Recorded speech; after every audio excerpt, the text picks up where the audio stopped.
Hey, welcome back to the Breaking Up with Burnout podcast. Your host here, Tiffany Leader. I'm excited because this is number 4 of the series of Burnout is a Bad Romance. Let's break up. We're going to be talking about reclaiming your power and healing when it comes to burnout and toxic relationships. Because the reality is it requires reclaiming power. But before we get into that, let me tell you a couple of things that's going on here at See the Wonder. We have a coaching opportunity for neurodivergent families and burnout recovery support. We believe that supporting neurodivergent families, especially if you feel like your child is twice exceptional to E, so they're not saying that the child is on the autism spectrum, but they're saying maybe they're strong-willed, or they just have different behaviors, or they're just stubborn. But you know inside of you there's something different, and you're navigating the system of finding support and navigating support. And this is where our coach, Lauren Powell, this is her expertise of helping other families navigate the systems and getting the support they need for the child.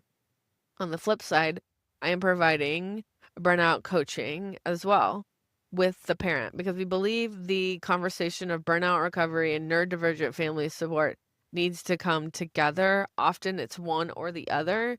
We believe it needs to come together. So I'm excited we are both so very excited about this coaching offer because we believe in supporting families holistically.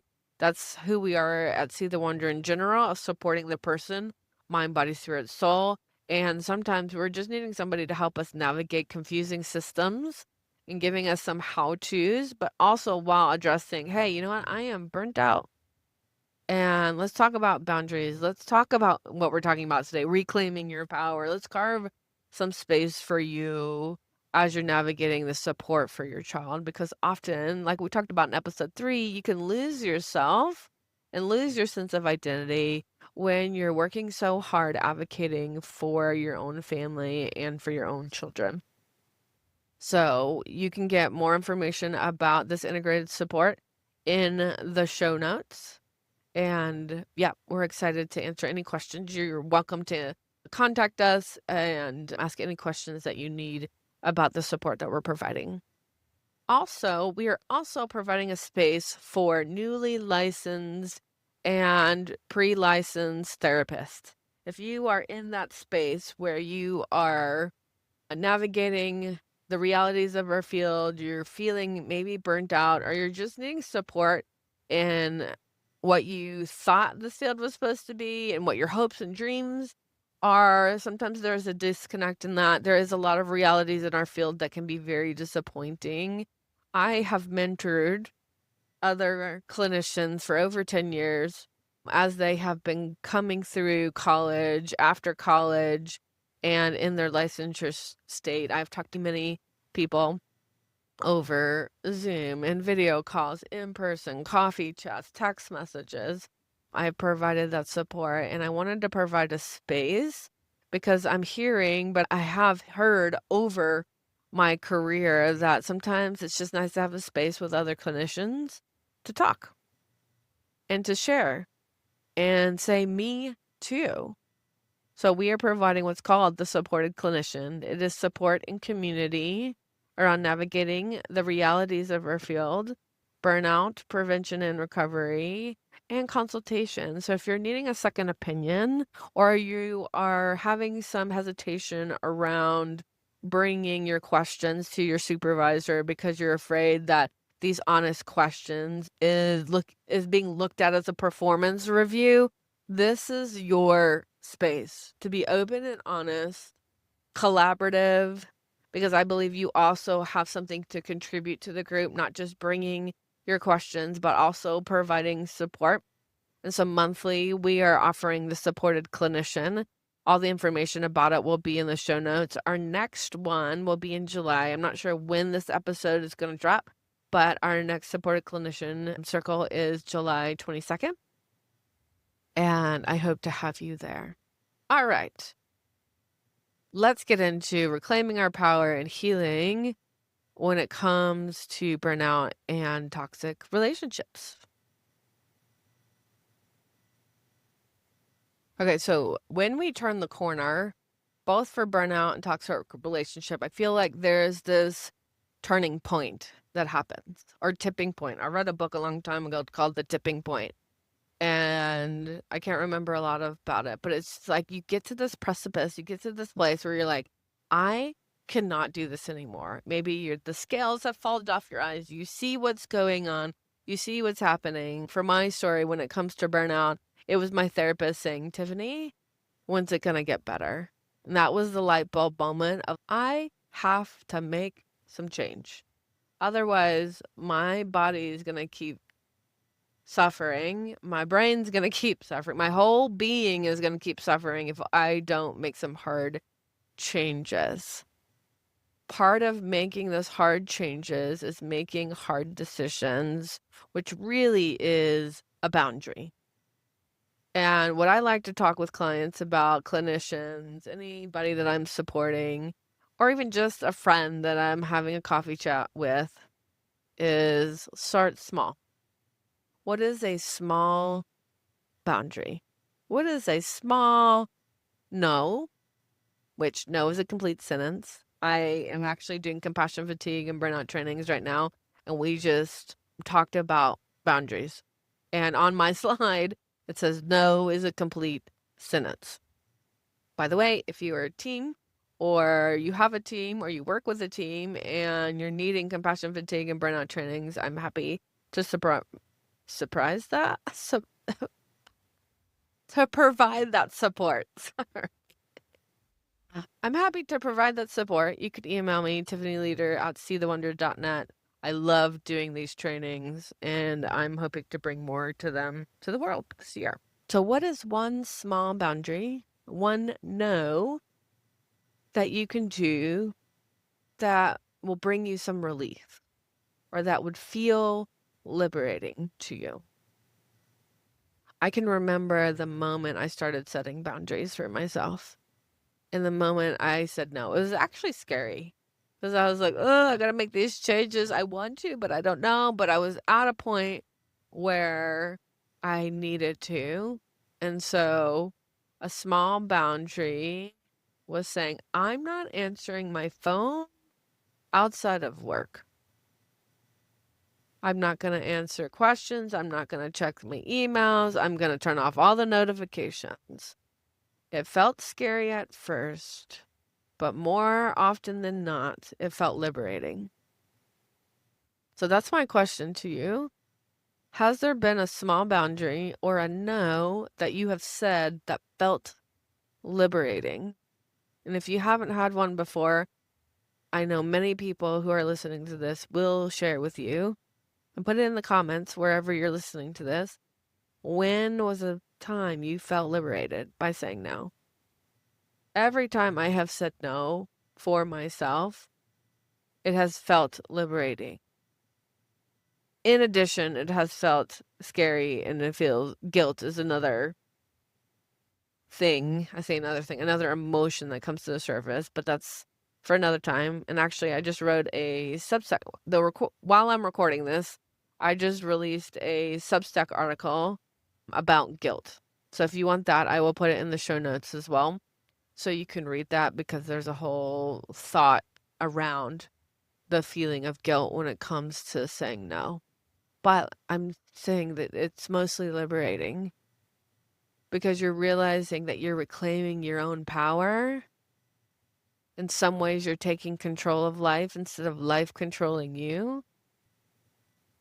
And so the second question to that, what new narrative did you begin to write? For me, it was not losing myself in what I do and who I'm with. I think often I can look back because of being a people pleaser. I agreed on something, or I could understand where they're coming from. So I wouldn't necessarily disagree, but I would just be like, oh, yeah, I could see that. And so it was like a passive agreement because of understanding where they were coming from. So my new narrative has been, what do I believe? What is my capacity? What am I not going to allow in my life anymore? What am I not going to take on? And also what I am. What do I want to take on? What do I want to do? What do I want to be a part of? What is a desire for me? What is a yes? Something that is small, that is liberating, is purchasing bamboo sheets. Let's not skimp on the sheets anymore. I used to skimp on the sheets and buy cheap ones that weren't the best.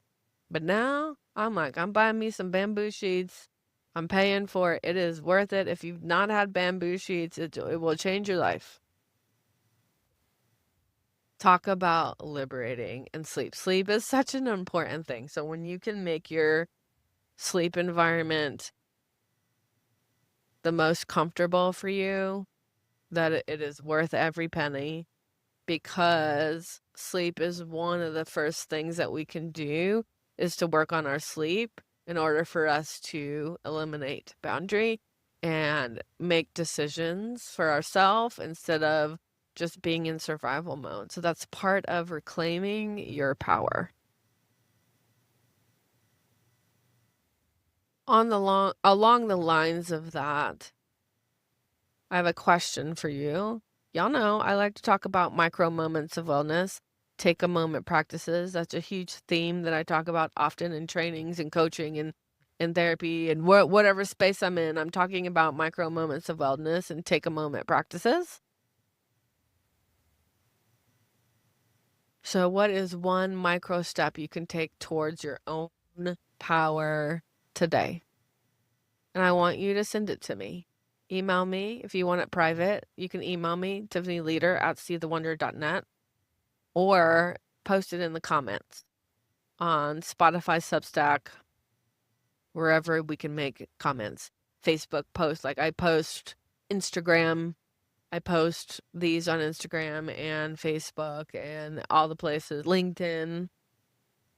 I'm newly trying to get into LinkedIn, so hello for all my LinkedIn listeners. Comment. I want to know what micro step you can take today to reclaim your own power, because part of breaking up with burnout and breaking out of toxic relationships is taking that one step. Maybe you're not necessarily leaving the relationship, but maybe you're creating a boundary, or you're saying, this is enough. I'm going to no longer tolerate this. Same with burnout. Maybe it's having a hard conversation. Maybe it's deciding I'm no longer willing to give access to this part of my life or to myself for this. So think about that. And again, small step, nothing major. Yes, we want to get to the major things, but when you can build reps in the small step, the major thing doesn't feel as hard as not trying to take those micro steps to reclaim your power, to set a boundary, to say no.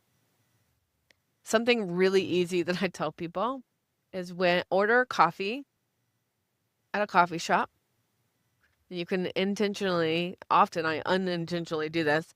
I have to drink alternative milk, so sometimes I just forget to tell them that I need oat milk, or oat milk's been my go-to lately, and I'll forget. So when they repeat the order back, make sure that it's what you need. Or you can say, actually, I would like to add caramel drizzle. Or, nope, actually, can you put oat milk in that instead? So that's a little reclaiming of what you want.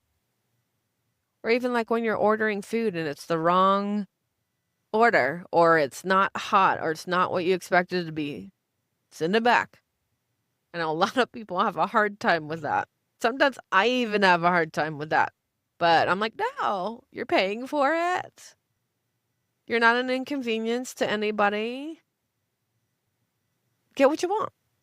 That's part of taking a step towards reclaiming your power. Those are small things you can do.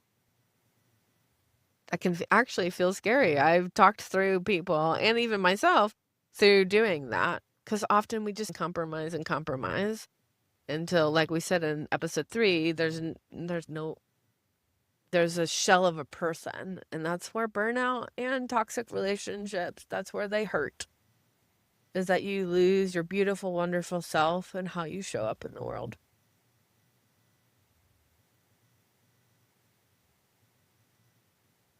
Okay, so now what I want to do is I want you to take a moment, take a breath, excuse me, wherever you're at, close your eyes or lower your gaze if you are able to. If not, it's okay, keep listening. Take a couple more breaths. And I want you to imagine a scene in your lives where the boundaries are set. Imagine